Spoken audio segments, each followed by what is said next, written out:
বিসমিল্লাহির রহমানির রহিম। হে সমস্ত জগতবাসী, আজ আমি আপনাদের সামনে স্বপ্নের ব্যাখ্যার আলোচনা নিয়ে আসলাম। সেটি হলো, দেখুন, যে কেউ যদি দেখে যে মৃত ব্যক্তি তাকে নতুন বা পরিষ্কার পরিচ্ছন্ন জামা কাপড় দিয়েছে, তবে মৃত ব্যক্তি তার জীবদ্দশায় যে রকম জীবিকা লাভ করেছিল সেও একই রকম জীবিকা লাভ করবে। এটির অর্থ হলো এটি।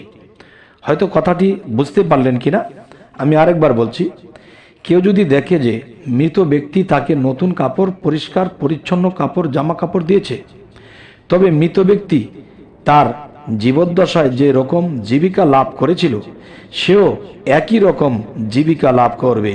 আচ্ছা, যদি কেউ স্বপ্নে দেখে যে মৃত ব্যক্তি তাকে চাদর দিয়েছে, তবে সে মৃত ব্যক্তির মতো পদমর্যাদা ও সম্মান লাভ করবে। সুবহানাল্লাহ। এবার আসি, কেউ যদি পুরাতন ছেঁড়া কাপড় দিতে থেকে, তাহলে কি বুঝবো? আচ্ছা, আবার বলছি কথাটি। কেউ যদি পুরাতন ছেঁড়া কাপড় দিতে দেখে স্বপ্নে কেউ কাউকে, তবে সে দরিদ্র হবে। আর ময়লা কাপড় দিতে দেখলে পাপে লিপ্ত হবে।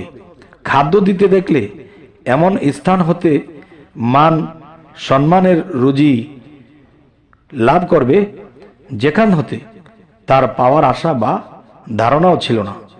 আচ্ছা, তাহলে এই স্বপ্নগুলো আমাদের এভাবে যদি বুঝে নিয়ে চলতে পারি, তো ইনশাল্লাহ আমরা কিন্তু আল্লাহর কাছে ক্ষমা চেয়ে নিতে পারবো। আল্লাহ আমাকে একজনের স্বপ্নে ছেঁড়া জামা দিয়েছে বা ছিদ্র জামা দিয়েছে, তখনই বুঝতে হবে যে আমাদের অভাব অনটন লাগতে পারে।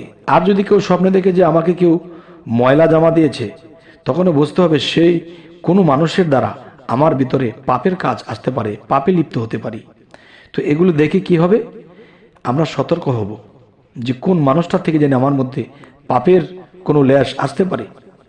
আচ্ছা, তো আমাদের এই আলোচনা ভালো লাগলে অবশ্যই সাবস্ক্রাইব করে রাখবেন এবং পরবর্তীতে ভালো আলোচনা যেন আপনাদের কাছে পৌঁছে দিতে পারি। তো সকলে ভালো থাকবেন। আল্লাহ হাফিজ।